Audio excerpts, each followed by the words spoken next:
Hey, and welcome to my shop's YouTube channel.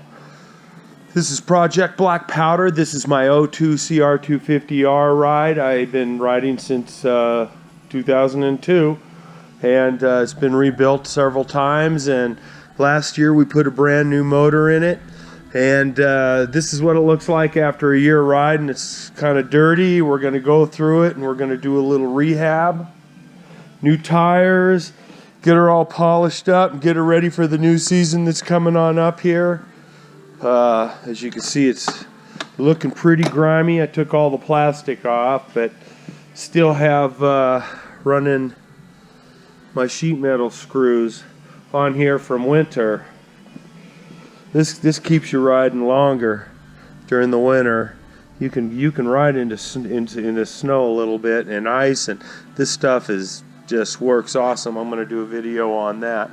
But we're going to start with go through each section one at a time and address it. The fork seals are shot. I'll check the brakes and get everything taken off, cleaned up. As you can see, the radiators are all smashed up. We'll address those. We'll go through the bearings, see what's working, what's not. Go through the steering stem. I do this pretty much every year. It gets so covered with mud and dirt, and I use the power washer so much. That stuff gets in the bearings and everything, and they go out really quick if you just don't stay on them.